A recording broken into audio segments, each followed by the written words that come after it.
Welcome to Quick Hands, everybody. Episode 37. Bit different today. It's got a bit of a chip and chase feel. We've got young Nico. I hope everything goes well, mate. You just got an operation done yesterday, so Nico won't be joining us, but I hope for a speedy recovery, Nico. Yeah, it would have been tough, mate, getting that done on your knee. I'm sure you'll get better, mate, very quickly, and we'll get you back leading the show next week, mate. So all the best, Nico. Of course, I've got my regular here, George. Hey, Georgie? Hey, Adi. What have you got for us, mate? What did you learn this week? Well, first of all, it's strange. Our fearless leader, Nicola, is not with us. Done a knee and meniscus. Meniscus, yeah. 4 to 6 out apparently. 4 to 6. Probably he won't come even off the bench. He'll come straight into the lineup. I think when he's ready next week. I told you we shouldn't be playing footy anymore. After the pod, we usually have a touch. No, we don't play footy. All the best, Nicola, and get well. And what was the question you asked me? What did you learn on the weekend, mate? What stood out for you, mate? What you know? What, you know? Yeah. You know what? Every game I watched, and I say this every week, but I'm going to say it until I'm blue in the face. Every game's good, Nick. Every game's good, Artie. Every game is outstanding, or every game has a great finish. And I'll say it again, I can't remember the last time that we had a season like this. I'm sure there was, but I can't remember it. You know what I mean? It's been good, mate. Even some games start like bludgers, but they end up, the score on the scoreboard, they end up to be really, really, really close. So, full entertainment, and not only that. It's shown by the crowds, and it's shown by the ratings on television. Everything's up, and probably record breaking. So, hey. Well, George, 3 wins separates second and second last. So it's been tight, man. The bottom teams are taking points off the top teams from last year. So we've got teams that were at the bottom last year that are in the top 8. So. But Adi, tell me, number one, why is that? Is that because the salary cap is working? Yeah, it could be that, mate. It could be also because, as we read out some stats last week, a lot of sin bins, which change a bit of the results. I know the referees are clamping down on some hip drops and stuff like that, but tell me, every time there's a sin bin, the opposition team usually scores a couple of tries and it changes the game. Yeah, and teams defend a little bit better now, so once they get a 12-point lead, they can defend and hold on to the lead and get a victory out of it. So I guess so. I think that's playing a big role. That contributes. Yeah. A lot of teams are probably recovering from the World Cup. The World Cup. It was a shorter turnaround time. Don't forget the off-season was a lot shorter than normal. Very short off-season this year for I'd say that plays some part of it. I'm sure that the cream will rise to the top later on as we go. You know what? It's only quarter the way through the year, and it's taken a little bit longer for teams to settle down. I usually say 3 to 4. It's gone to 5 and 6 now, and we can start seeing some sort of normality in the games, into the comp, and we always have a surprise for the top 8. And this year it might be the Warriors. Yeah. The Dolphins. I'll be surprised if they make the 8, but who knows? Maybe. Yeah. So it's going to be interesting, George. The teams that are in the 8 now that have got a nice lead, like the Dolphins, the Warriors, and those teams, the Manleys, and then you've got the Cowboys and Parramatta. It's not going to be easy for them to catch up to those. I mean, they're leaving their run late, and points that they thought they would get off those type of teams, they're not getting. So it's going to be tough work because then they're going to be taking points off each other at the top. So don't know what's going to happen there. The only thing I see, and you know better when it comes to points, the top 8 or the team coming 8 and the team coming dead last is only 4 or 5 or 6 points. So that's 3 wins. So 2 points. Look, the team 8th is on 10 points, and the team second last is 6. 2 wins away. 2 wins away. So that is the only way I see, or the only thing I see, which is a bit easier. Maybe a team will go on a run, on a 6-game run, which beside the top 3 teams, I don't see it happen. Sure. But you never know. Not St George, Parramatta or the Cowboys can go on a 6-game run. All of a sudden, they find themselves in the 8. So and hey, the new team, the Dolphins. Everyone thought they're going to be just the whipping boys, easy 2 points. They're taking 2 points. That's 2 points less for teams that they've beaten. You know what I mean? That they would have expected. I agree. So I agree. And that's another team that's in the 8 that's taken the place of another team that would have been in the 8. I agree with that. So They're an amazing story. Yeah. And I put this. I was going to say blame. I put this straight onto the coaching staff, and there's a reason why we call Super Coach. yeah, You know what I mean? That's See right, what man. it's done there. Before we go on, I want to talk about my favourite day in rugby league, Anzac Day. oh wow, it is special. Look, beside NRL does Anzac Day really well, and we just watched the Roosters and the Dragons game, and Yep. that's a special, very very special occasion, and so it should be, Artie. So it should be. It was a period of time, a long time ago, where some men and some kids, because they lied about their age, went to defend this country, and they got sold. Let's say they got sold a bunny, and they got taken down the rabbit hole, and they got taken to a wrong place, and virtually Australian and our cousins New Zealanders basically got slaughtered. And you know what? They made headway, believe it or not, and they got slaughtered and they made headway. So why do I say that? I mean, the freedoms and the lifestyle we lead today, I believe, is directly attributed to these humans. Yeah, So that's why I feel it's a special day. It's my favourite round. yeah. It's my favourite round. And you know what made it a bit different this year, which is a bit special and well deserved for these guys that did that for us. Is because Anzac Day was on Tuesday, it wasn't just a one-day thing. I felt it all weekend because every Anzac Day. Yeah. So it was like a thing to remember these guys over a period of 4 days, not just one. Yep. So Look. and that's credit to the NRL Yep. for doing that. You know what I mean? They really drummed down the importance of Anzac Day, and it's a credit to the NRL, which is really good. I'll say it again. NRL does Anzac Day wonderfully, and it's a fair tribute to some special human beings which put their lives on the line for us, Yeah. for directly us, Artie, directly Exactly, us, mate, to live how we live now. So thank you very much. I also want to talk about a short that the Wonder Boy Anthony put out. Yep. Remember a couple of weeks ago, or I think last week, we there was that new song we found, and we put it to the panel. Yeah. And look, Nico wasn't a fan, and you didn't mind it, and I didn't mind it, mate. Yeah, and I was a little bit indifferent about it. Yeah. Well, we had some response, a very strong response. Let me tell you. Fair enough. And the response was to the favour of the song. So everybody seemed to like it and thought that we were wrong. So in tribute of that, at the end of the show, the Wonder Boy Anthony will play the full version of that.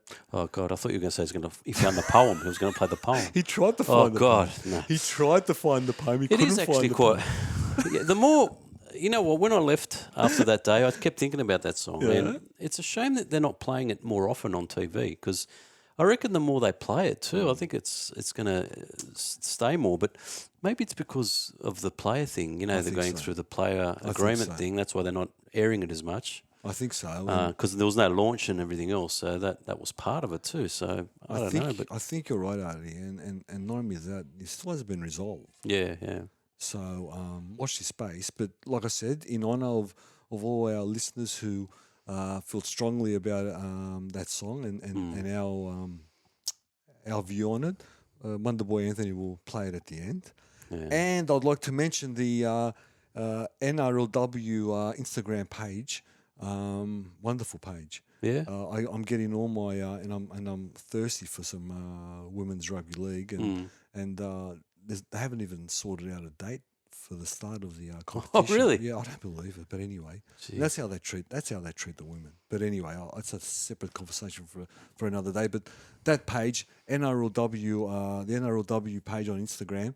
If you want to know anything about women's rugby league in Australia, okay, get on that page.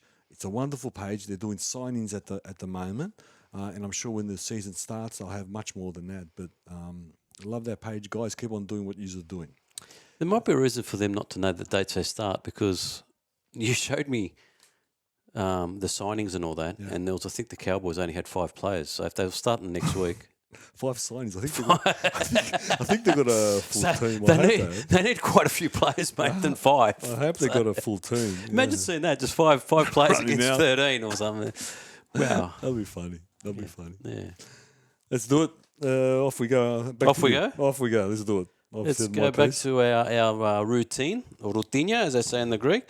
And we usually start by going over the games, mate, over the week. What do we got? Now, we're still going, we're streaming this, or we're doing this on Tuesday, just before the Warriors and the Storm game, so we won't be able to talk about that one, but we can talk about the other games. And the first game was the Rabbitohs and the Panthers, which I thought was an absolute screamer. Wow. And to me personally, best game of the season and a preview of possibly the grand final. What's your thoughts on that, George? Because that was amazing. I agree. It was the best quality game for 80 minutes by far of the year. Had everything. It's great. Both teams got in the grind. I think Dimitri put in 3 front rowers on the bench. I'll say it again, was a master stroke because that roll in the middle just kept on going all through the match. Latrell, you know what? If he gives me a game like that once a month, I'm happy. I'll pay him anything he wants just for that. Now, he can have 3 shit games, but he gives me one game like that a month.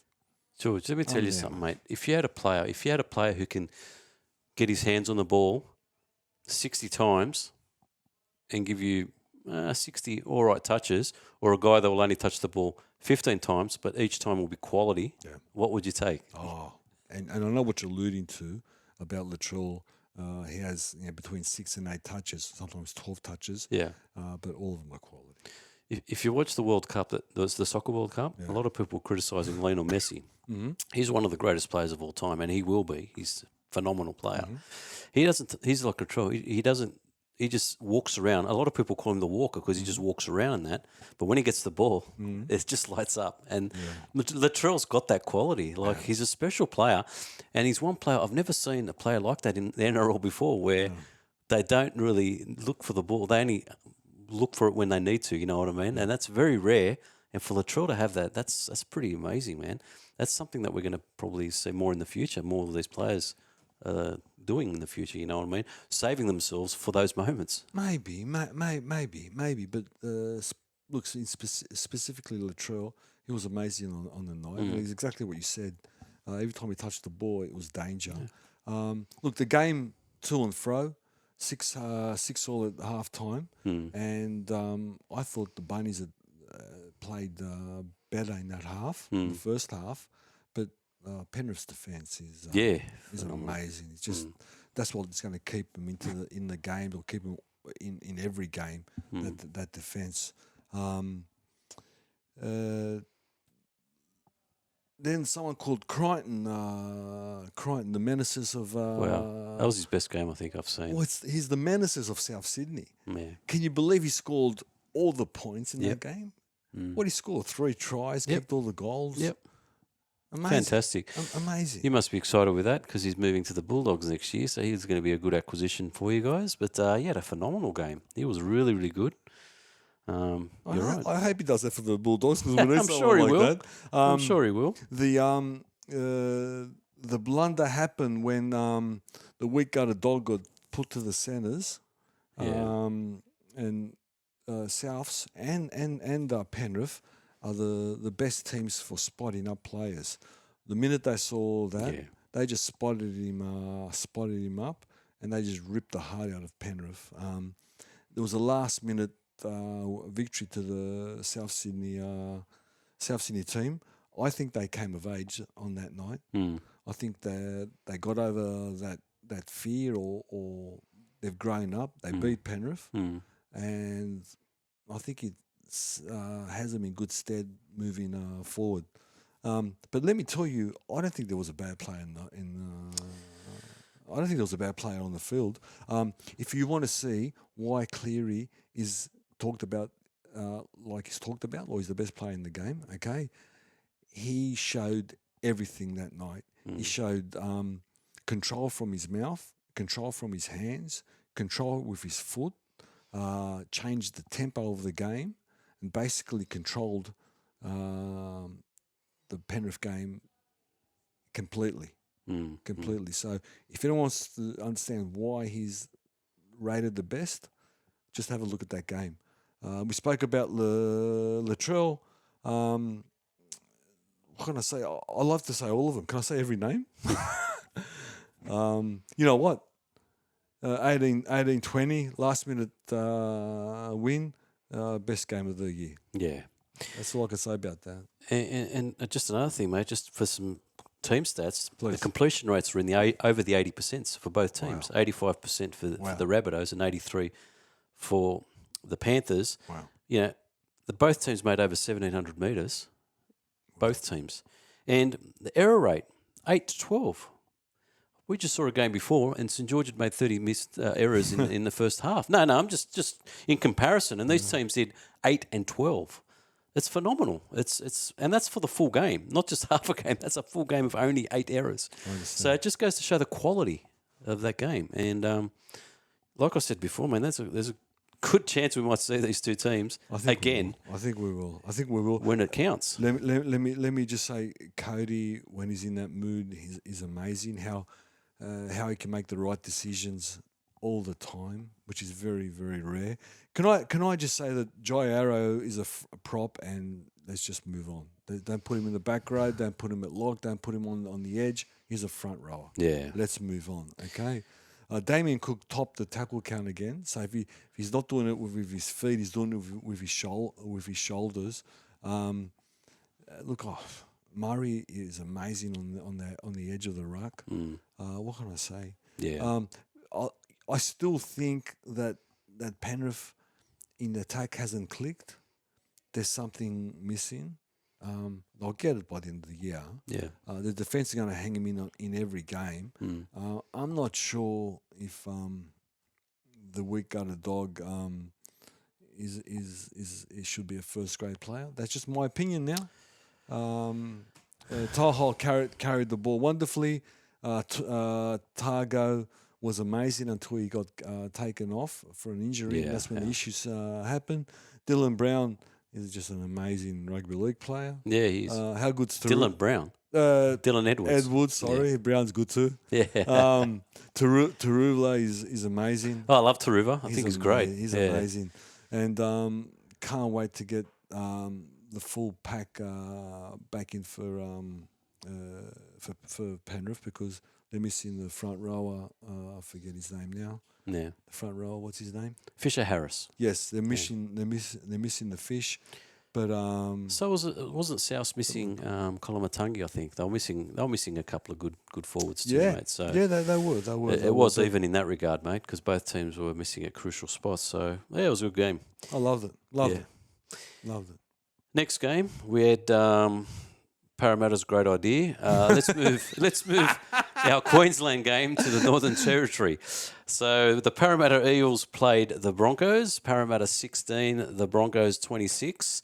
And it's funny because 22 of those points from the Broncos were scored in 20 minutes in an amazing display there of they were just electric that period. What's your thoughts on that one, mate? The Broncos. I'm going to be quick with this. Why in God's name you'd take the Broncos to wherever you took them, Northern Territory, wherever, is beyond me. And number one. Number two, Parramatta will never really in this game, I don't feel. They did make a comeback at the end, but I don't think they're really in the game. I think the Broncos were electric. Still. Yeah. They were electric. They were so good. Cobo, all of them, Stagg, Farnsworth, Oates, everybody. I'm gonna say what my favourite man crush did, Payne Haas. What he does for that team, he puts them on the front foot all the time. They can't get him down. He's amazing. Parramatta, I'm not saying they played well. I mean, Mitch still had a good game. They missed a lot of tackles. all your normal players, your Guthersons and your Penicinis, played well. I think Russell might have had an unhappy night.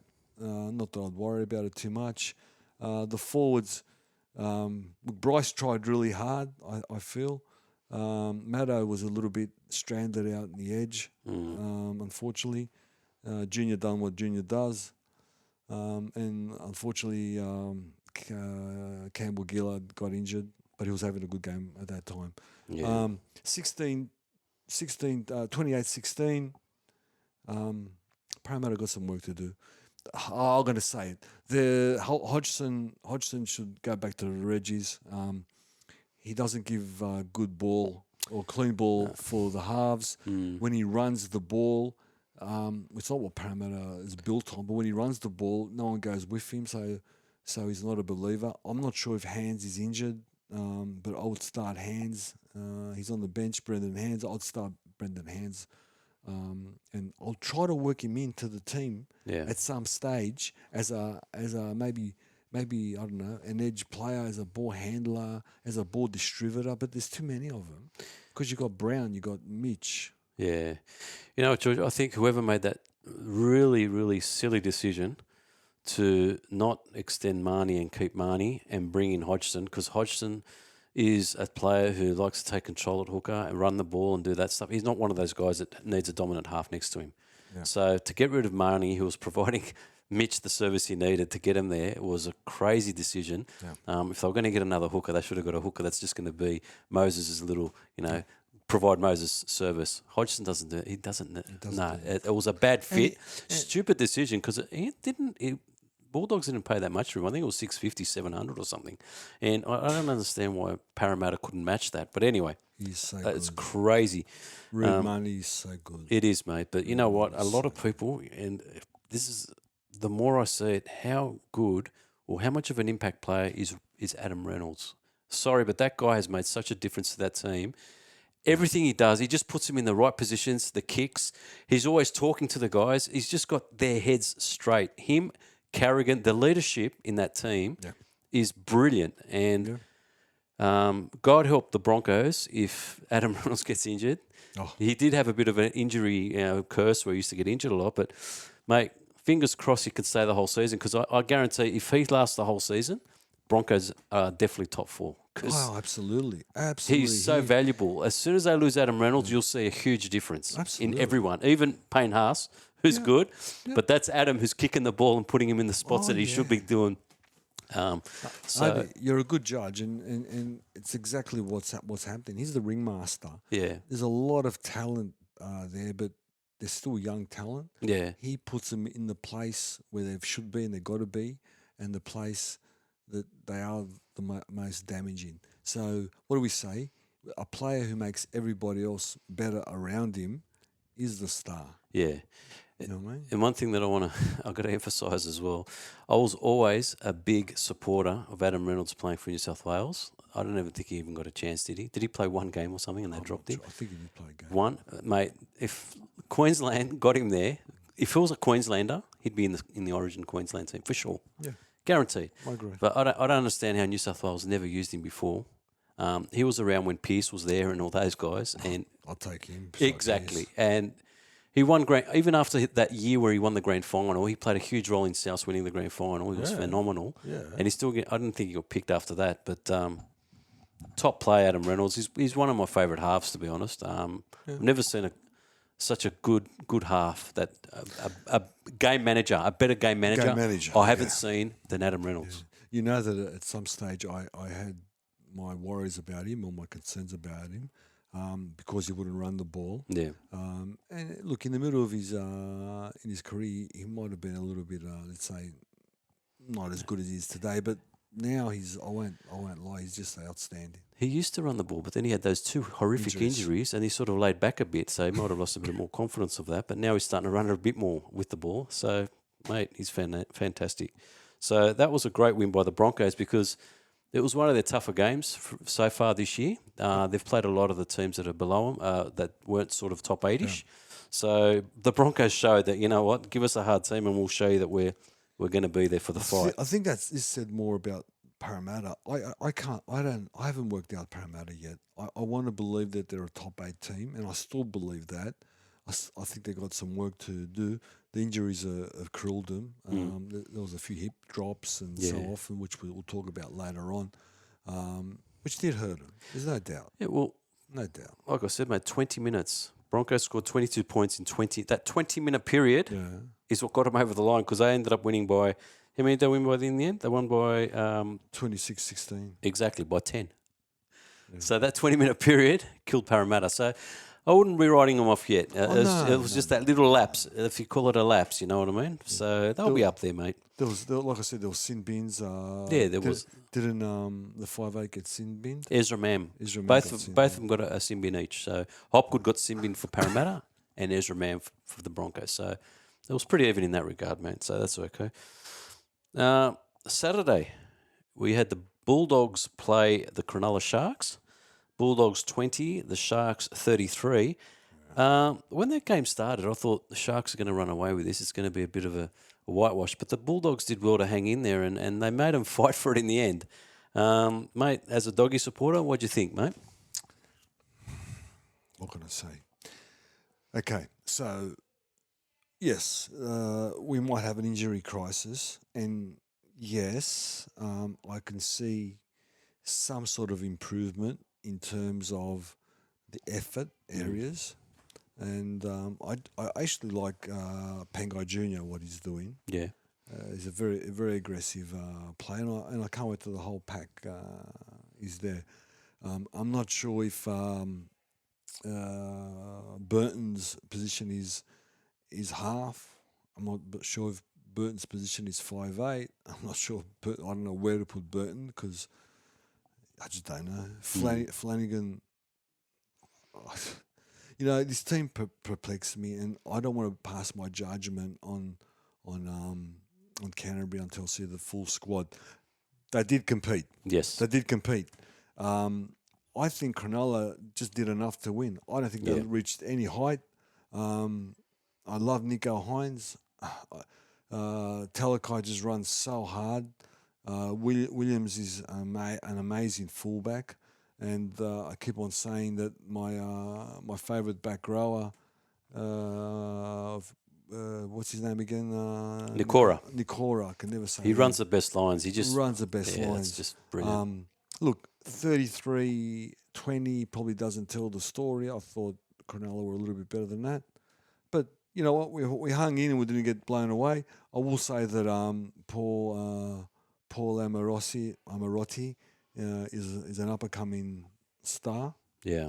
He's an up-and-coming star. You know, I mean, Hayes Perrin, for a guy who's ever played fullback. It's his first season, man. Yeah, he's okay.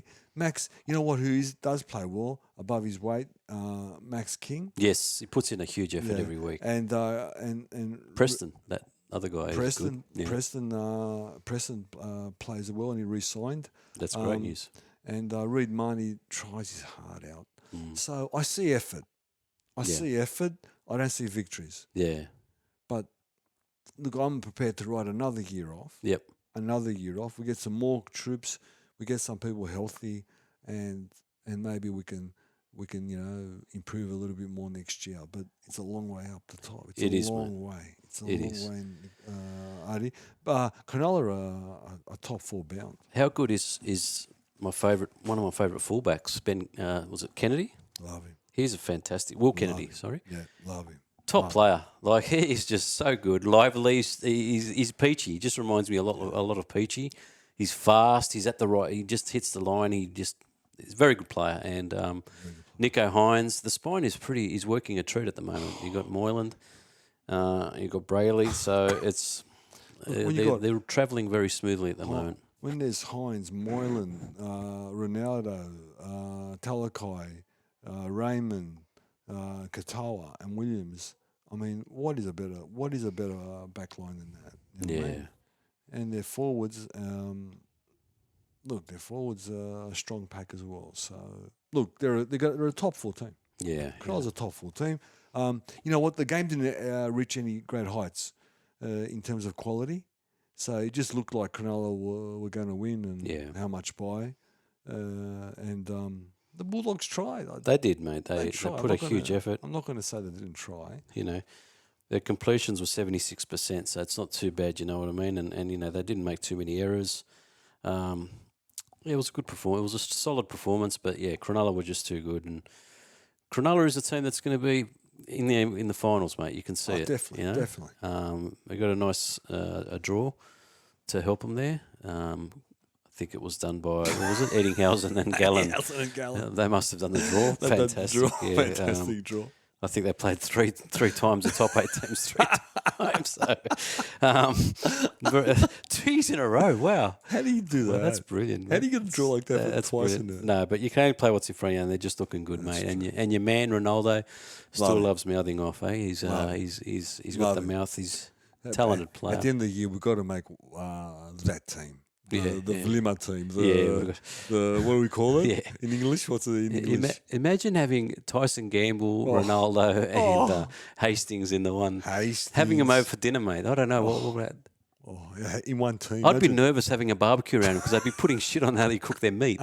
It'd just be scary. They're just quality guys. We're gonna pick a whole team of sledges. We do, mate. We do. It'll be fun. Following that game, we had our mate, the only Egyptian Cowboy supporter in the world. Cowboys defeated the Knights 18-16. They finally got a win for you, George. Yes, and I backed them. You guys didn't, see? I didn't back them. But we got there in the end. It was a tight game, 3 tries each in the end. So goal kicking won him the game.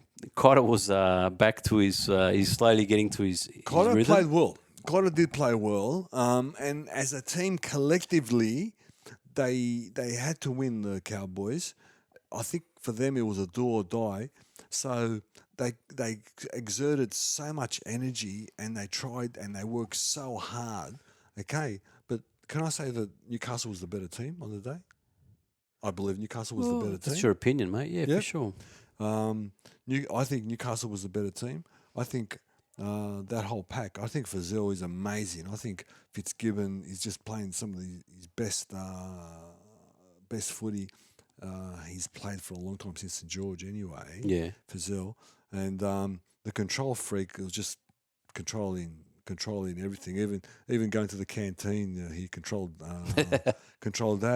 I'm happy to say that that Ponga, Toilet Boy, had a good game for first half. Told you, mate. He had a good game, and I'm hoping he can build on that and have a better game. And it would have been hard for him, mate, coming back from that. Yeah, it would have been. Well. It would have been. And I missed Tyson Gamble. I missed this. I'll just put it out there. Greg Maju, whatever. He's an animal. He is. He's an animal.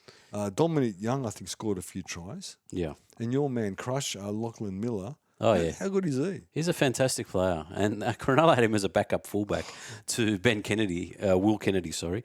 So that goes to show how much extra cover the Cronulla Sharks had last year. That's pretty good to have a guy like that as your backup.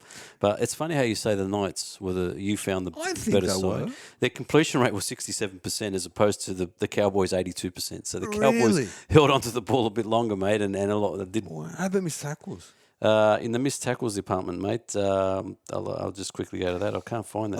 I'll just say that Drinky had starting to get back to what we know Drinky is. Yeah, exactly. Okay. Valentine played well.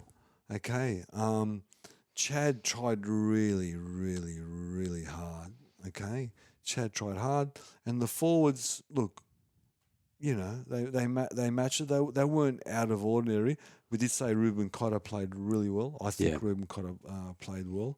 But just watching the game, I honestly thought that at some stage Newcastle would win. I can see the desperation on the Cows' faces, their movements, their body language.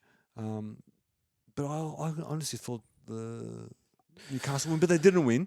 And the best thing is that hopefully they build on this. They get some confident, because I picked them for the grand final.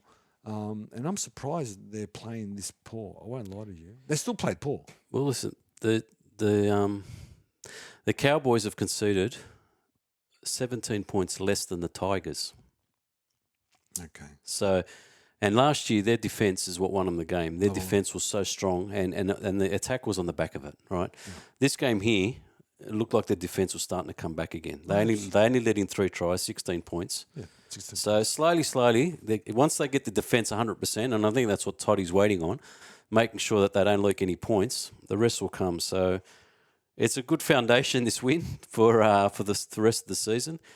But yeah, it was a good win by the Cowboys, and they're slowly going to hopefully get better and better, and maybe to their best, and get there in the finals for our only Egyptian Cowboy supporter, so he can have a good final series. I hope so.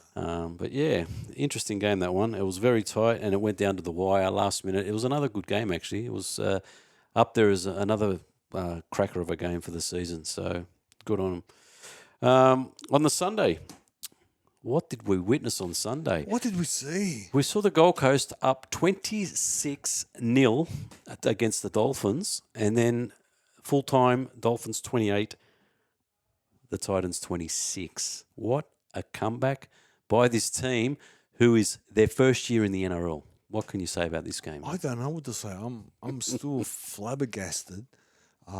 Apparently the biggest comeback, or equaling the biggest comeback in the NRL. They're breaking records too. Yeah, NRL region time. You know what it says? If we go fundamentally, it says what Supercoach Bennett has put into this Dolphins team, standards and the type of character you need. And he's bought to help him out. The people, the team he bought. The forwards he bought, experienced men. They might be starting to get past their. They might be starting to get past their best, but what they do bring is culture. Yeah. Apparently, they're fighting really hard to bring back the Nines tournament, the Titans, because they last 18 minutes. Apparently, and after that, those are shorter games because after 28 minutes, they were flying, mate. Everyone thought this is going to be a cricket score. Well, they looked fantastic. And they looked fantastic. They first did. half, Forum was putting some nice balls through. Tanner Boyd made some good runs. Even Big Tino found a gap to run through. Amazing. And then second half, it was just all the Dolphins. Ewan Aitken had a good game. A lot of discards, you know what I mean? So he's one, Isako is another. Wallace wasn't wanted. These guys have come out and they're playing outstanding for this Dolphins team, and it's Supercoach. It's just him. It's Supercoach. Goes to show it's a mental game, mate. You get the guys mentally switched on, you can win anything. Yeah, absolutely. Now let's go through the game. The first half, the Coast looked like they're going to win the comp. Yeah, they looked amazing. Everything they did came off. What can I say? I thought, how much are they going to win by? Yep. The Dolphins held on. They didn't have much ball. They held on-ish, and they did score the last try in the first half, but which I thought nothing of it. The minute they came out, I don't know what was said in the dressing room. The minute they came out, for some reason, the Gold Coast put the cue in the rack. You know what it was, George? It was all about possession, and when the Dolphins in the first half of that game, it was all the Titans had a lot of possession. Second half, it was just all, and it was all in back of possession, the win. And if you look at the completion rates, the Titans finished 83% on completions, and the Dolphins were 82%. Wow. So they both had high completion rates, but the Dolphins just were able to keep the ball longer. They were kicking better. They just controlled the possession. That's all it was in the end. You know what? 10 minutes in that in the second half, I knew that the Dolphins were going to win. Yeah, that you can see they're coming home like unless Newcastle, Titans score now, they're gonna win. They're gonna come over, and they did come over. It was exciting. It was a great game to watch. Maybe not the highest of quality, but it was a great game to watch. I loved it. I can't believe again the Titans lost. They're going to regret it at the end of the year with points. But you know what? I think the Dolphins are in the 8. I think the Dolphins are in the 8. Okay. I think, aren't they in the 8 now? They're in the 8, yeah. I think if they can maintain it, it'll be interesting. I'm not sure if they can maintain it, but I think they're in the 8. So yeah, it's true. Good on them. Yeah. And every week I wait for the Dolphins to crumble, but they don't crumble. Yeah. How did St George beat them in the Gong? Oh, I don't know, man. That was maybe they. It'd be interesting. How many games have the Dolphins played in Queensland? I think most of the games in Queensland. Most of the I games. think Parramatta, if they play Parramatta might move their game up to Queensland as Yeah, well. yeah. You never know. There might be another Yeah. master stroke from Parramatta. Move it to Thingy Bob. You reckon? Move it to Suncorp. Jeez, but yeah, it was a good performance, man, and it's record breaking, like you said. Not only first year, but they're breaking records in the biggest comebacks in history. So that's freakish. It was just a strange game. I'm sitting watching it with my mouth open. I'm thinking, this isn't happening. Yeah, This can't be happening. exactly. I saw in the 80s Canberra and Parramatta, and Canberra was leading 22-2, something like that for the first half. They go in for the break. They come back out, and what I saw Sterling do that day, it's never been seen before. He got a perfect 10 in the Dally M's awards, and Parramatta won by 2 points. Okay, so that was the biggest comeback. I just happened to be there. Okay, it was like the Meninga and Stewart show first half, and all of a sudden Sterling Kenny just absolutely carved them up. Yeah. They just couldn't handle it. But this was different was. because they got either team haven't got a Sterling or a Kenny or a Meninga and a Stewart. You know what I mean? So it was such a strange game, but again, fascinating game. It was, mate, and I still think Newcastle. I still think the Titans were outstanding first half. yeah. I don't know what happened second half, but they were outstanding. They were good. They can keep it up, but I don't know. Well, look, the Dolphins did a lot of. The Titans had so much ball that George Jennings got so tired that he was clear for a try that decided to have a nap. I don't know what happened there. Everyone was a bit confused by that. They tired them out so much that Dolphins couldn't score anymore. They were just sleeping before the line. But anyway, I thought to bring that one up, but you're right. Yeah, it was an interesting one, that one. Followed by that, we saw the Tigers up against Manly.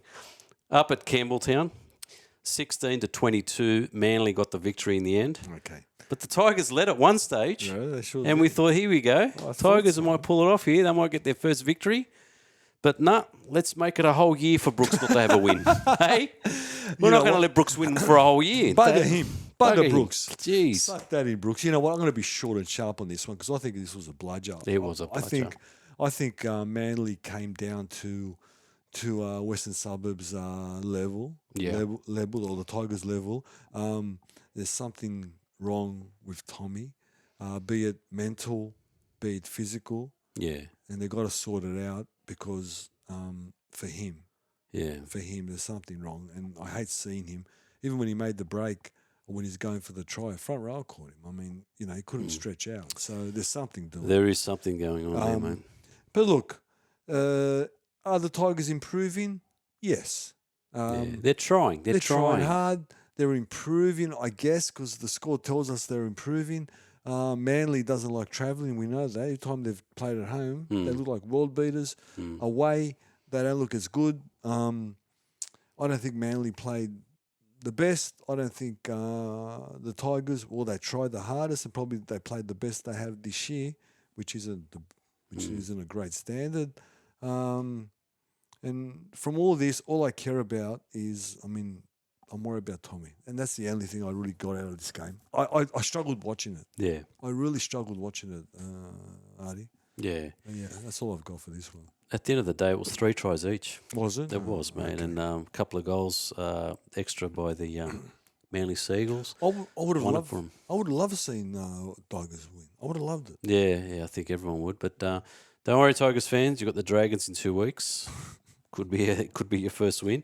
Next week you've got Penrith, so that's going to be a tougher task. But the week after, Magic Round, could be magic for you guys. Might be. You never know. Might be. And then today we just witnessed the Dragons up against the Roosters. Anzac Day clash, 27-26 to the Roosters. We thought it was just going to be an absolute slaughter at one stage. The Roosters got out to a win, but then Dragons came back and they got to 26 all with a late field goal by Kiri to seal the deal. So, do you think the change with Keary playing 7 worked? Too early to tell, mate. Too early to tell. I think we'll find out more when they play a tougher opponent. We'll see what happens there. But Hargraves was amazing today. He was just hitting strong, running strongly all day, and yeah, it was an interesting game, wasn't it? Game of two halves, as they say. First half Roosters, second half St George, with a late surge in the end. But unfortunately for them, they couldn't go ahead with it. The Roosters came out to prove a point, and the point they proved in the first half. St George seemed to be a little bit timid, a little bit shy. I don't know what was happening, but they did score a fantastic try on the wing. Molo, was it? First half, a fantastic try there. Moga, sorry, which kept them in the game. But look, East looked the goods. They first did. half. I didn't think. I thought the score would get a little bit embarrassing. Yeah, especially how they were just carving through the middle. Yeah, Keary's try was, a disgrace for the St George defence. Victor Radley got sin-binned. That was ridiculous. Yeah. Look, he's a targeted man. Yeah. He's a targeted man. That's sad. Okay, you know what? I refuse to believe that. I've always debated against Artie saying that, and because I don't want to believe it. I don't want to believe it. But what I saw, I think he knocked off the head of a fly. It got in the way. Yeah. And the fly made a protest. Yeah. And the bunker saw the fly anyway in the HD. They've got the 4K HD camera there, so that's why he got 10 minutes because it didn't hit any other guy's head. Yeah. Was there a head clash? Yeah. It was a head clash. It was head, clash. man. It was a head clash. Did maybe his head touch some of Victor Radley's body when they were coming down? Not a clash, just maybe, but hitting directly in the head, that did not happen. So you're right. He's a target man. Can I ask you a question, George? Over the last 2 years or 3 years, do you think that Victor Radley is a dirtier player than Kafusi and Nelson Solomona? No, nowhere near. You wouldn't know it, eh? Because but look at their record, right? In the judiciary and that, and look at Radley's, and you'd think Radley's a much dirtier player. But why, man? It's just he's just targeted. I don't know what it is. He's just disliked. It's just I don't get it, man. It's just ridiculous. I don't want to believe that, but I'm starting to believe that because I don't think the referee called it, did he? It was the bunker, wasn't it? The bunker called it. And that's one thing I'm noticing a lot as well. Is the referees who are on the ground, the ones like the hip drops, which we'll talk about later, and the shoulders and that, the ones that they're not spotting that are going upstairs, majority of those are being cleared by the MRC, Match Review Committee. Yeah. So I don't know, man. I think the guys in the bunker need to sort of let the referee control it. And if he doesn't see anything wrong with it, unless it's 100% blatantly obvious, call it. But if it's a 50-50, just go with the referee because he's on the ground and he'll know more than what they would up there. You know what I mean? I agree. No, I agree. Because there was some head in it, man. And I don't know. They don't know what the players are saying downstairs. How do you know that Molo, who was on the ground, said to the ref, it's okay or I'm okay or whatever? You know what I mean? They don't know because they're in the bunker. They can't hear what's said.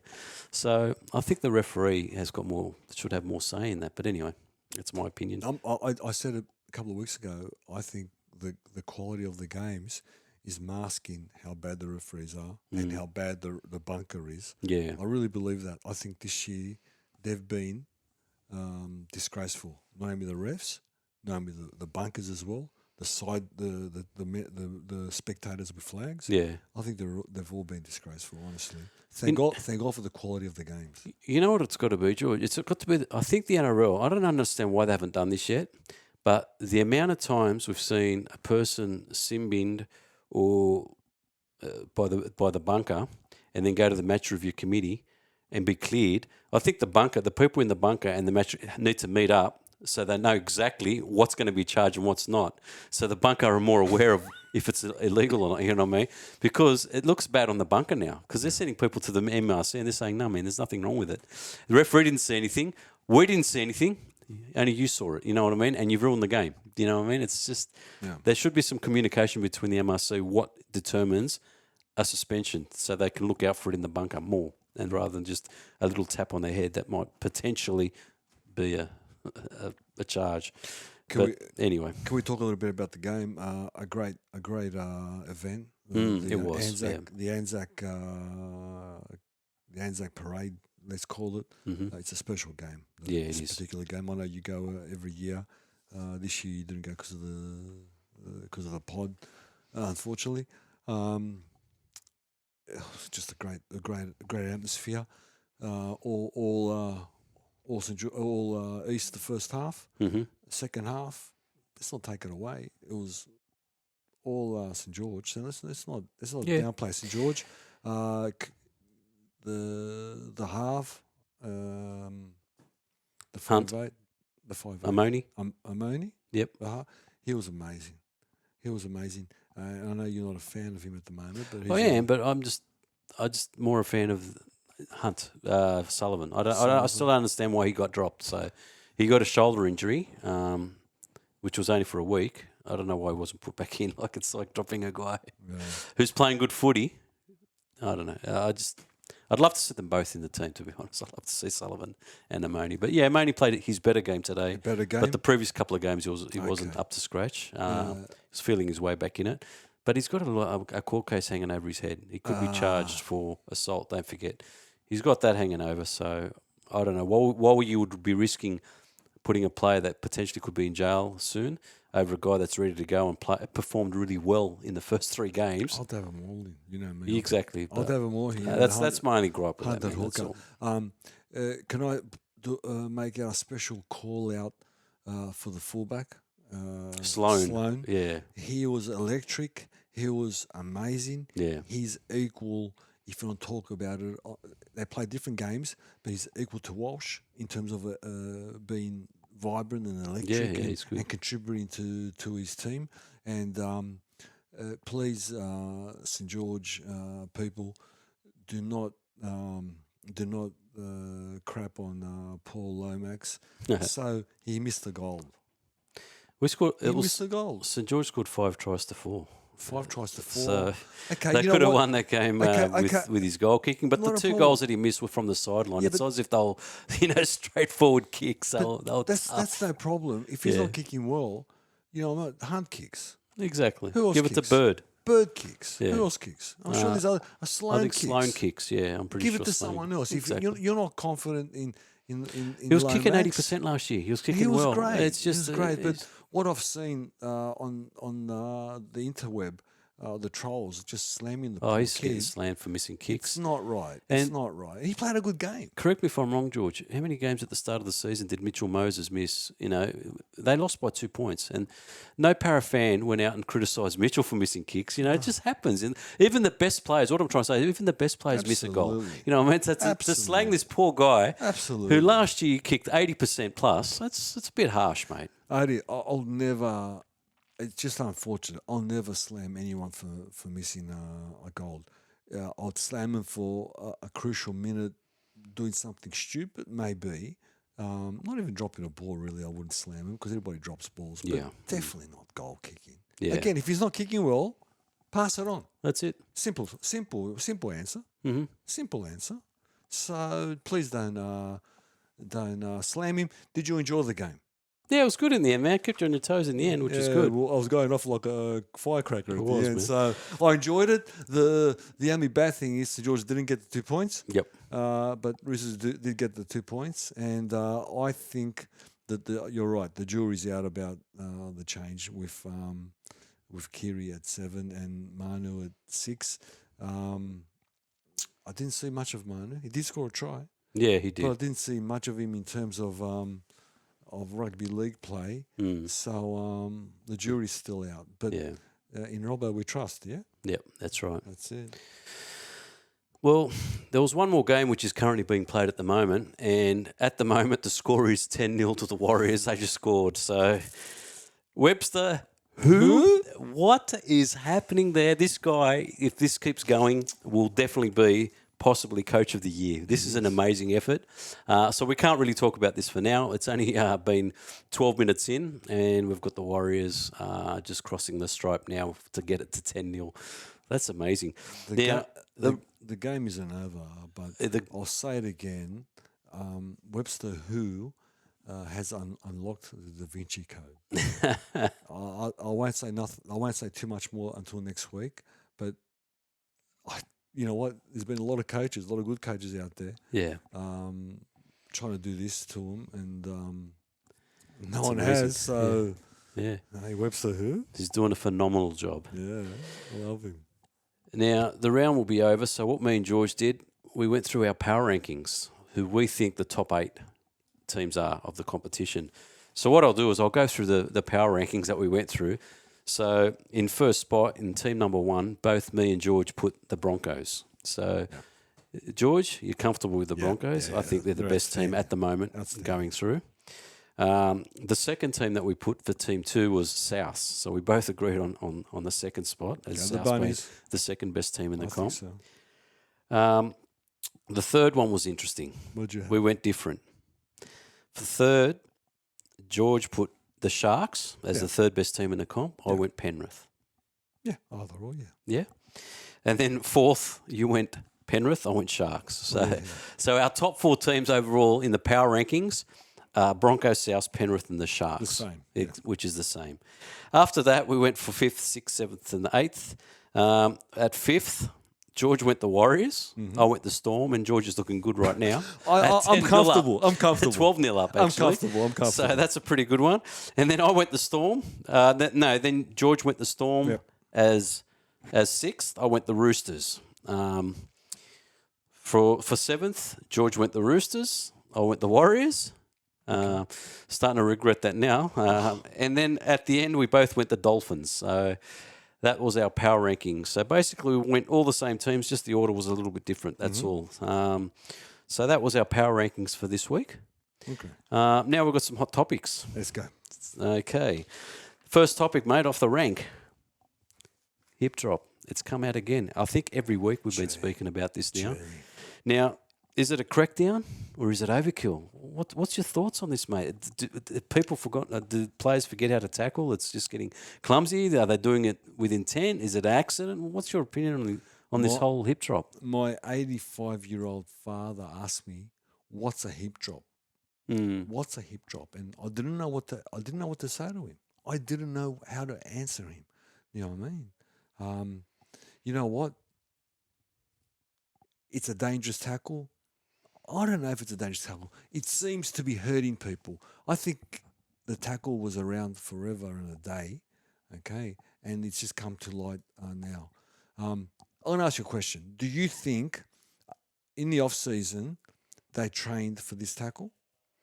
No. No. Okay. No. Okay. So it's a matter of them being stronger, quicker, faster, heavier, okay, and the players, 120 kilos, are pushing through tackles and people are spinning around, okay? Now, if you go around and lift your legs all your weight to pull him down, well, it's going to cause an issue because you got 3 other guys on you, remember? Yeah, you do. So, but can we eliminate the tackle without going, I don't know, all this hullabaloo? I don't know. I'm not sure what a hip drop is. I really don't. I'm perplexed, Nick. I'm perplexed. My opinion of this is, I remember the olden days with Paul Taylor and all that. They used to tackle around the bootlaces. Yeah. No, when the player went past them, they tackle around the bootlaces. I reckon the way the players are being trained now is they don't tackle around the bootlaces as much anymore. They can't. They can. Or if they pass them. I'm not saying in front on around the boot. They do it. If there's a guy that's going to come on top of them, once they tackle around the bootlaces, they can. They just peel off. You know, the guy with the boots peels off first, and then the other guy before waits. You know what I mean? So, but they don't know anymore. So what they do is, by natural instinct, they grab them high, and it ends up ugly. That's all it is. They don't go low anymore because they're not trained to go low anymore. It's you got to go high. You got to wrap the ball. You got to get them from there, and that's what it is, mate. It's you got to focus on the feet. If they get past you, focus on the feet, not grab high and pull them back from behind. You know what I mean? And that's how I see it. But it's something that can get eliminated eventually, but it's all by accident at the moment. And I feel sorry for the players because they're just trying to tackle high and not low anymore. I think if you look at a tape of a 90s game, I'd reckon you'll see 10 of them. I'd love to. Yeah, that's a good point. I'll do that during the week, and I'll report back. But look, I'm perplexed. I've said it again. I don't know what to say. Yeah, but if you look at a tape, you'll probably see 10 hip drops, but I bet you'll see 50 or 60 around the bootlace tackles. But and you don't see none of those as much today. You do. You not as many. No way near as many. and that's another thing that's changed the game a bit because we go high now. You know what? This is all a product of the NRL. Like I said a couple of weeks ago, that they eliminated this, they eliminated that. You know, tight jerseys, then you're grabbing limbs. You can't go high, you have to go low. You can't hit a head. I don't think it is, man. I think it's just slow the ball. It's all about slowing the ball now and tackling them and holding them for long times. And the best way you can do that is by getting them high and slowly bringing them down. Tackling them around the legs. Like you said it before, if you tackle them around the legs, you can't do it anymore because they're going to get up and play quickly. And disadvantage, so they don't do it. So that's why they go high. And it's not a product of the NRL. It's a product of slowing down the ball because teams now concentrate on slowing down the ruck, and that's how it is now. But Adi, so if the first tackler goes low instead of high, you do realise they're so good that the coaches will have someone on their hips. Exactly. And all they go bang, boom. Then the line's broken. So that's why they go up high, because if they tackle low, they'll have someone on the hip, they'll pop it straight away, and the line's compromised straight away. So that's why they can't do it. I'm hearing you, and I always learn one goes low, two go high. Yeah. If you're the first one there, you go low. Yeah, exactly. Okay, so I learned to tackle low, like Jake, not as good as Jake, please don't get me wrong. I wasn't. But Jake's style, and then the next guy goes high. Now Jake shows us that there's room for a low tackle. You just had to answer. Yeah, there's a room, but but you just said go low first and go high. It's opposite now. It's go high first, and then you see the cannonball. Low. No, but that's second. You go high first, low last. It's opposite now. Whereas before you were taught low first, high last. Yeah, but they didn't play the ball so quickly. Exactly. They was only back 5 meters. Yeah, it's a different game. It is a different game, but it's also that's the reason as well. People, sorry, we're just watching a bit of the game in the background. All right, so is it an overkill? Is the I think it is. I think it's an overkill. So the bunker and the... I think it's an overkill from the NRL. Forget the bunker, forget the referees, because the directives come from the NRL. I think it's an overkill. Payne Huss's tackle was not a hip drop. It was a situation. He split his legs, Well, the way Gillard landed, it was a pretty awkward. That's why he got the injury, because of the... And I love Campbell. I love Gillard. Okay, I love Reggie. But it was a circumstance, okay? The other one, which I think is Ramandan, that was a hip drop, and the reason being is his legs lifted off the ground. Now, if he meant it, I don't know, but that should get eliminated, yes. But 9 times out of 10, it's not a hip drop, Adi. Yeah, I know, yeah. I agree, man. I don't know. You know what? I'll wait to the end of the year to make my mind up on this, because I don't understand this ruling. I really don't. Yeah. I want to understand it. I don't. But you know what? If it hurts a player, let's eliminate it. It'd be a good idea to tell them in pre-season so they can train for it, instead of telling them first or second or third round, which they've got to start, because they've already trained for a certain thing. Now they've got to change their tackling style all over again. So it would be nice to know in the off-season. But anyway. Well, guess what? You know how you don't know if it's a hip drop or not? Yeah. Our officials don't either, because think about it. They're sending people to the MRC, Match Review Committee, and they're not getting fined or anything for it. So it's obvious that they're not even 100% sure whether it is or not. You know what I mean? They're not. So it's just something that, I don't know, it's just becoming annoying. It's killing the game with sin bins. Maybe eliminate the sin bins from their hip drops, because if you're not 100% sure, don't sin bin the guy. You know what I mean?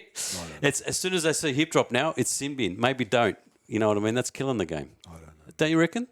That would solve something.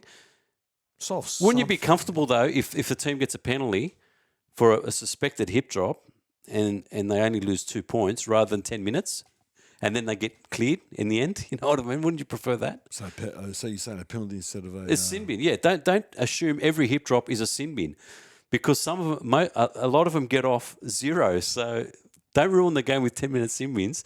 If it's a hip drop penalty, that's it. That suffice. Okay. Unless it's a serious injury. Well, if the player's injured and he's gone and he's rolling around and he's carried off on a street, mate, 10-minute sin bin. But if the guy gets back up off a hip drop, a suspected hip drop, penalty. That's it. Game closed. Don't be quick to put the sin bins in. You know what I mean? I think that's where it's getting a bit out of control. The sin bins from the hip drops. This topic is tied because everybody's talked about it, and I don't know what No. Here I go. I agree. I always agree with you because you make sense to me. Just get rid of the sin bins from hip drops. That's it. That's simple. Penalty. That's it. No, I agree. That one I agree. That one I agree. Just penalty. No more sin bins. Another topic, mate. We just found some breaking news today. Jack Whiten. Let's talk about this one. Now, it's reported that he's going to go to the Rabbitohs. He knocked back the Dolphins, and he's going to leave the Raiders. What's your thoughts on this decision that Jack has made? What is he, 30, 31 years of age now, and he's moving from Canberra to South? I don't understand it. I don't agree with it. To play centre, that is, too. Yeah. I don't understand it. I don't agree with it. He's a Canberra boy. He's leaving for less money. Yeah. He thinks he's going to win a comp, and he might do.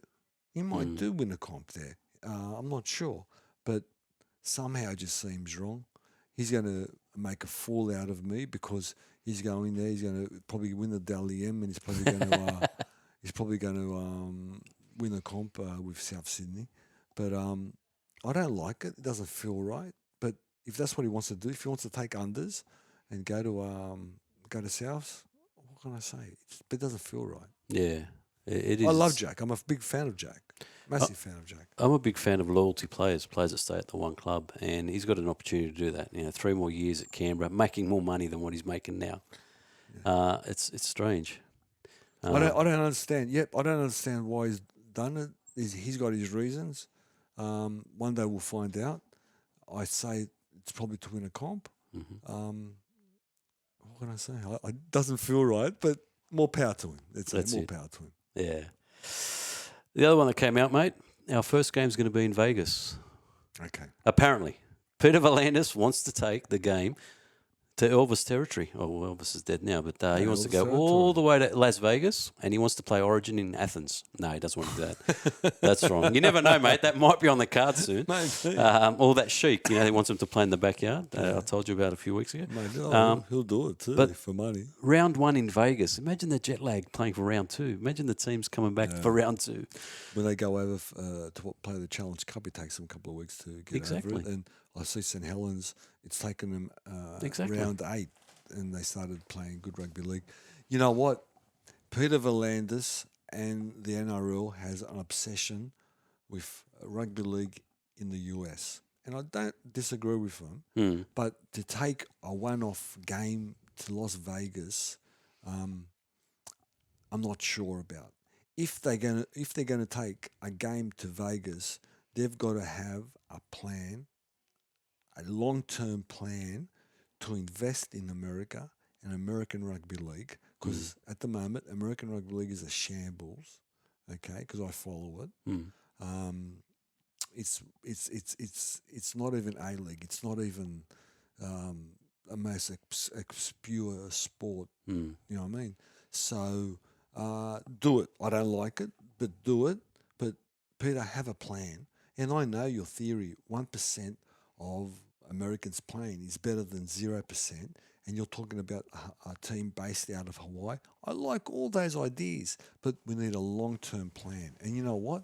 You're going to have to put your hand in your pocket before you get any money out of it. And it's going to be a long-term strategy. Don't think 10 to 15 years before you get traction in that market. I like it. Yeah. I like it, but have a plan. In America, their college football is big as well. You know what I think's Volandis should think about doing?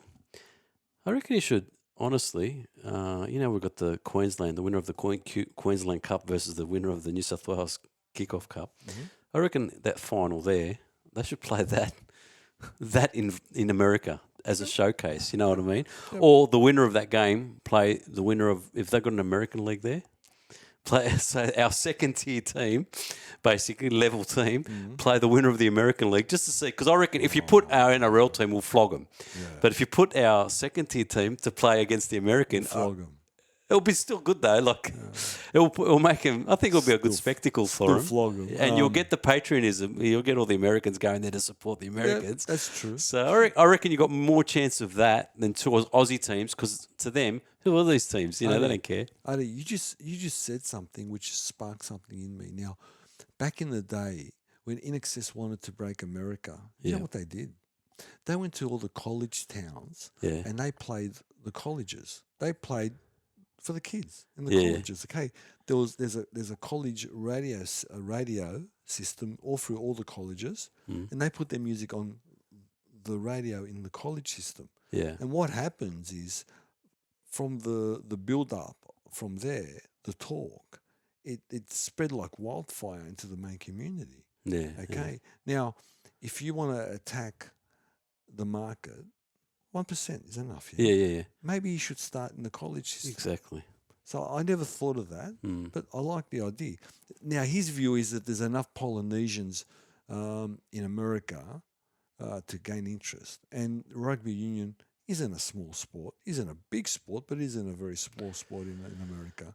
So maybe. Wait a second. If that's the case, then why don't they play a Samoa versus Tonga game in America? Imagine how big that would be. That would be huge. That's what they should do. That's what they should do. Wow. So England is dying to have Samoa or Tonga come to England to play there. Wow. They're dying. They don't want Australia. They don't care about Australia because they know they can pull massive numbers with Samoa or Tonga. Okay. And England will come to Australia anytime to play it, they say. Wow. Australia. Okay. I'd love to see that. But they say, well, Australia can come. We don't really care. We want Samoa and Tonga so the stands can be filled. Yeah, that would be fantastic. So all we talk about the Samoan and the Tongan thing, they are vital to rugby league, not only in Australia, all around the world. Exactly. So we really need to develop the Pacifica. We really need to develop the Pacifica. And the origin experience, like you and Nico are against. You don't know how important it is to get these kids from Samoa and Tonga to a certain level. Yeah, you really. I'm not against them playing. I want them to have a 3-game series between Samoa and Tonga. I'd rather watch that as an origin than New South Wales Queensland. That interests me more. Yeah, but they won't improve. Why not? If they don't play origin. If they publicise it and give them $30,000 each for making it. No, don't worry about making it. When they're playing Samoa and Tonga. They'll reach to a level. When they play origin, they go to a completely different level. And what happens is this. When you've gone to a level, okay, you can get to that level. I'm talking mentally now. You can get to that level. You can reach and get to that level. So, when Jack is unsighted or when Latrell's unsighted for 70 minutes and 10 minutes, he just puts a team away, okay, because he goes to origin level. Yeah. So if you don't expose the Polynesian boys to that game, or the good Polynesian boys to that game, they can never reach that level. Yeah, I know it sounds silly, sounds stupid, and I say it because I lived it for like 5 seconds, okay, and I get it. You know what I mean? Anyway, let's move on. We've changed topic. Okay. I like it, but you better have a plan, Mr. Kubado or Volandis. Have a plan. Sure. A couple more topics, mate. We've got Turbo. What's your thoughts on him, mate? Do you think he's playing busted? He doesn't look comfortable out there, man. He looks like he's playing, but he's not 100%, basically. So what's your opinion on that? Do you think that Manly should be resting this guy? Do you think, I don't know, what would you be doing if you're the professor? The professor. There's something wrong. Yeah? There's something wrong. What we saw on the weekend, there's something wrong. He can't stride out. And I know they've changed his running style. So if they've changed his running style, you've got to play him until he gets comfortable with his running style.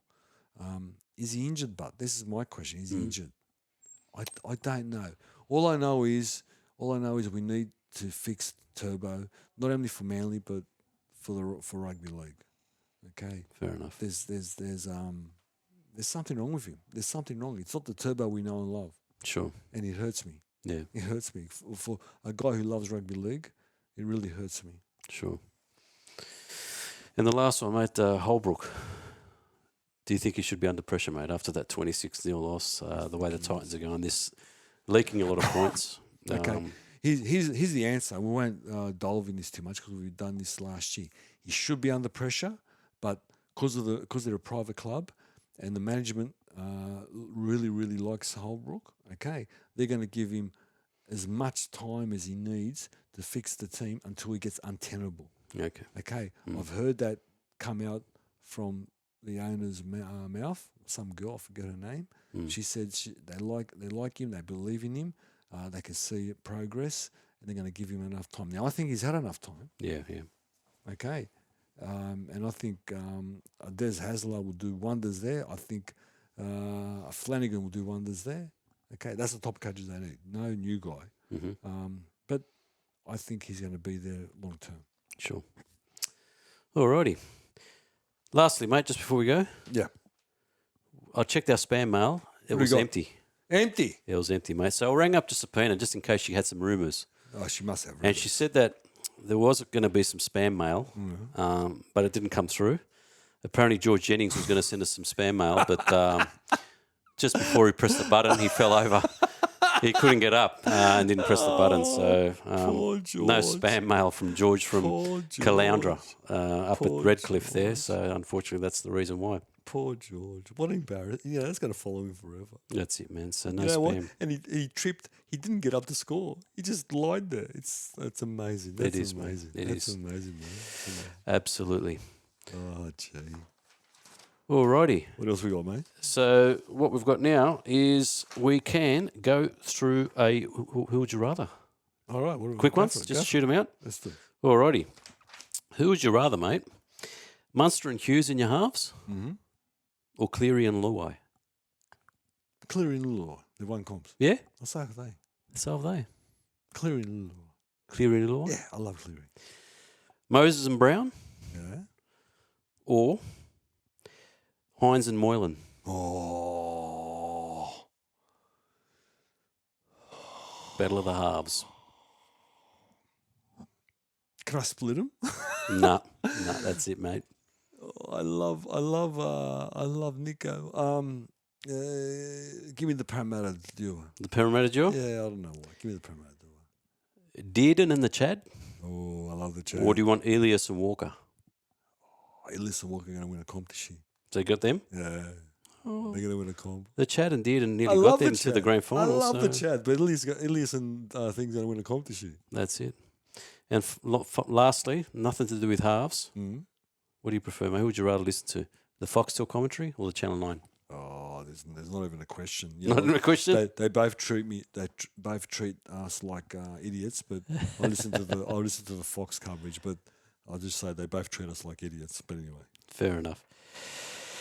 Now, one thing we forgot to do when we went through the games, we didn't pick our best game of the round. The famous. Let's do it. Let's do it. What was your best game? There's only one game last week. Souths and Penrith. How good was it? Absolutely, totally agree. That was a quality game. Best game of the year. Absolute quality. What about your bludger? The Knights game. Knights and the Cows. Yeah, that was hard to watch. I went down Manly and Tigers, man. I thought that was a bit of a bludger. That was a bludger. That was hard to watch. What stood out? Everything. I know the quality of rugby league in the Penrith game. That was such high standard. Yeah. I can't believe how high it was for 80 minutes all the way through. Okay. It was outstanding, Adi. It was outstanding. What about the one was the Dolphins' comeback? I thought that was a fantastic comeback. That to me, that stood out to me. That was just mind blowing. The spray. Who gets the John Cree spray? That's easy. Yeah. That's easy. I want Johnny Crease to walk into the Titans room and absolutely give him a spray and give the coach a spray as well. Really? Yeah, all of them. Come on. They're 26 up. I went somewhere else, man, with this one. The John Cruz spray. I know they won, but if George Jennings, if they lost that game, I would have hated to be George Jennings to walk into that dressing room with John Creese. Can you imagine what he would have said to him? It would have been he would have just tore strips out of him, man. Well, He would have got him the NRL playbook and just made him read it and study it, not leave the shed until he knows every word, quizzed him about it, and made sure he got 100 out of 100 out of it. I mean, remember the famous when Nelson or Solomon or whatever kicked the ball and they lost the game, and he walks in and he turns around. Oh, look, there's Ronaldo. Sit down. He's like, it's the best. It was so funny. That was so good. Oh, jeez. That was so good. Now, Manoli's player of the round, who gets the Souvlaki pack with the parmesan and the chips. Yeah, listen, controversial, and he has to drive for a lot of hours, but he'll do it. He'll do it? He'll do it, but the only issue is that the pack has to get bigger. It's got to be Dimitri's going to be... a 3 souvlaki pack and 3 chips with the parmesan, of course, okay? Payne Haas. Payne Haas? He loves. He's had them and he loves them, and he'll come down for them, but he needs more. He wants more. She'll need to slaughter at least 6 lambs for that one. Jeez, forget it. Yeah, so Payne Haas gets Haas. Manoli's souvlaki pack. The guy I've got joining him is Mr. Crichton. Stephen Crichton from Penrith. They go together. Scoring all the points. 18 points. So I think Crichton and Payne Haas can have a duel, mate, and eat it together. We can talk tactics. Yeah, I think Hustle got him covered there in the food because of Palmer. Oh, for sure. Absolutely. All right. Now, do you want to go through the games? Let's go through the games. Okay, quickly. All right. Let's do it. Game 1, round 9.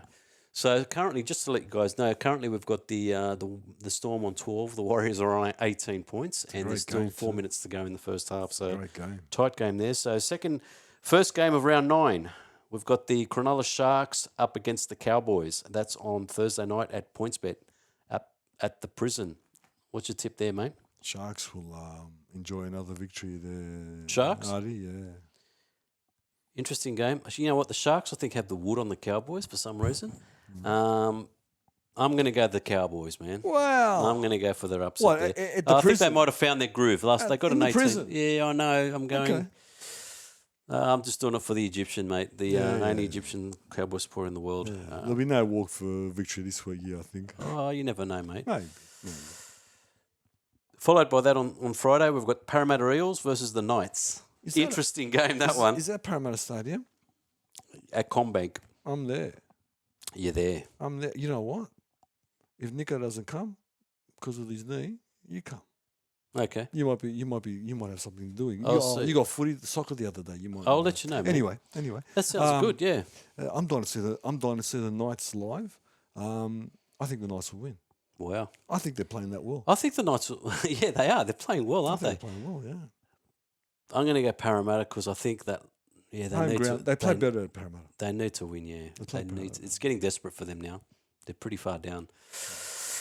Cracker of a game at Suncorp. This is a big test. The only bad thing about this game is Payne Haas and Ezra Mam are both out with suspension. We've got the Broncos up against the Rabbitohs.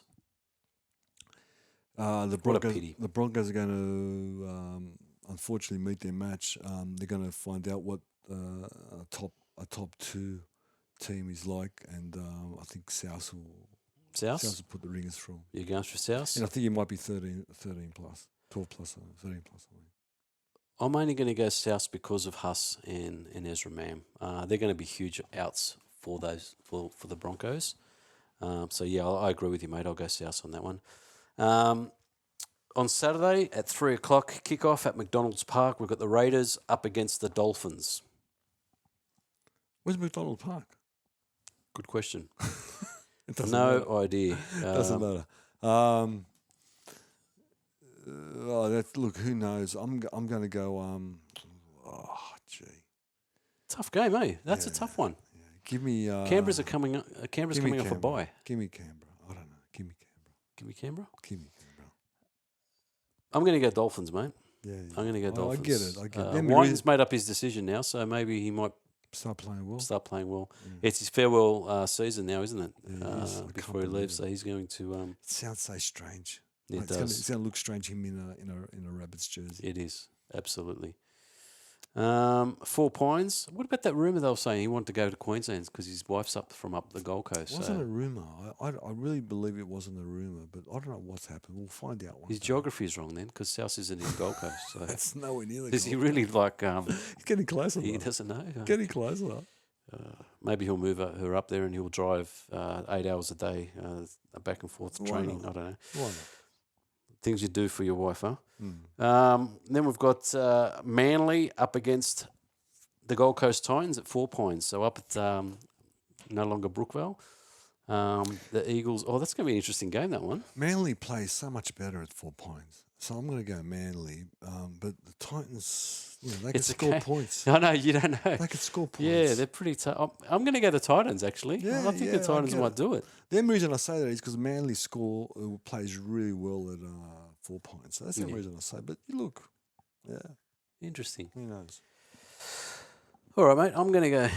Yeah, I'm going to go the Gold Coast for that one. So after that, we've got the Panthers up against the Tigers. Do we really want to even think about it? It's at Carrington Park. Yeah, that's Forbes or somewhere there. They take one game a year there. Okay.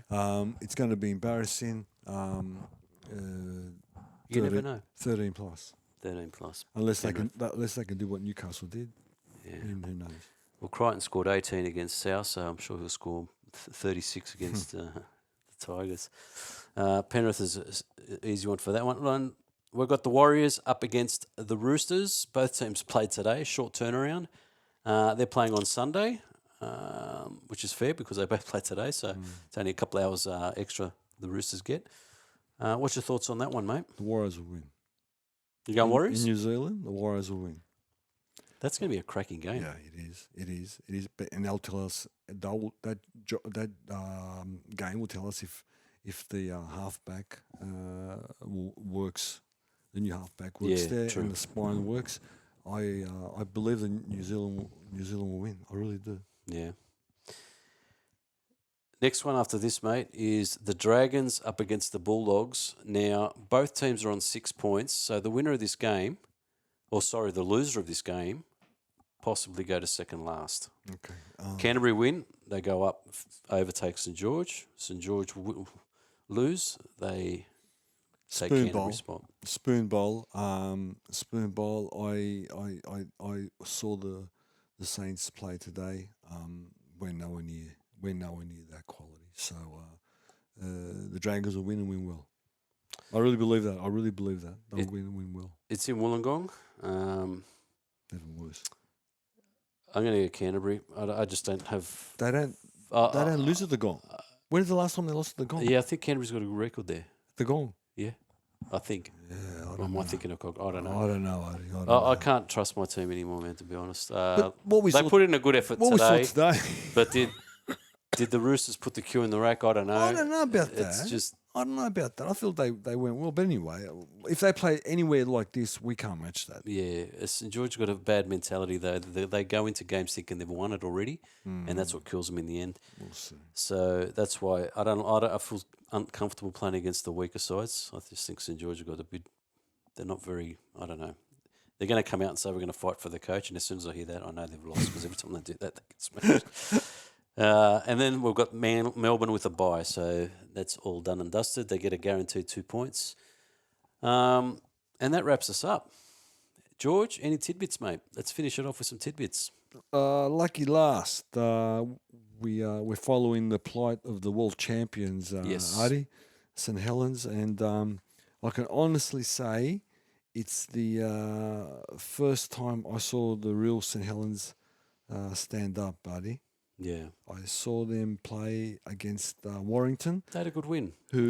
Warrington first Warrington, before this. yeah, Warrington were coming first, mate, and they put 28 points on them. Yeah. And Warrington can only score 6. Wow. So they won 26 to 6, and they looked fantastic. It's the first time of the year they look fantastic because here's our Warrington. Here's St Helens coming.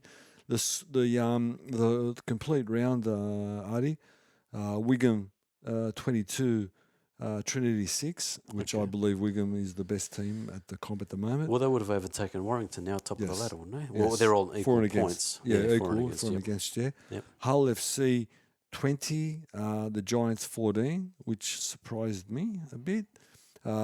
Salford beat Catalans, which was, again, very surprising. Catalans, I thought, a much better team than that, 16-14.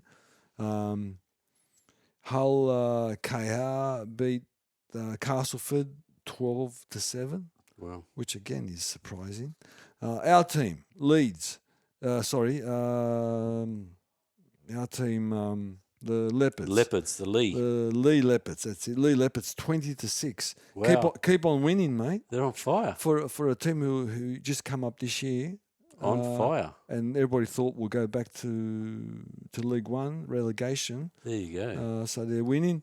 And we talked about St Helens. The top 6 is Wigan first, Warrington second on points difference. What's the point? What's the points? 14? 14. I think it's 14 to get 14. 14 points? Yeah, I haven't Yep. got it here. Oh, you haven't got it 14. there? Yep. No. Hull KR third, Catalans fourth, the Red Devils Salford, which is fifth, and here they come. St Helens Here sixth. they come. They're charging. St Helens sixth. And the games are starting to. They were good. They were high quality up to now.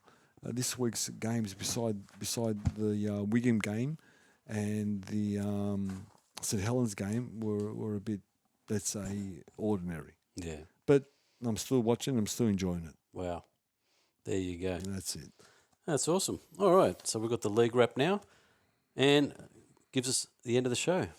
What are you looking forward to this round? It's a short week. Got footy in a couple of days. There you go. Footy in a couple of days. I want to see South Sydney do what they do against the Broncos. I'd really like to see that. And you know what? I'm looking forward to going, if I can, physically, to go to watch Parramatta and the Knights live. I'd like to see the Knights live. Lockie Miller. I'd like to see Ponga, and I'd like to see the Control Freak. Sure. And the St George game against the Bulldogs. Wow. I know it's a spoon bowl, but it's 2 points.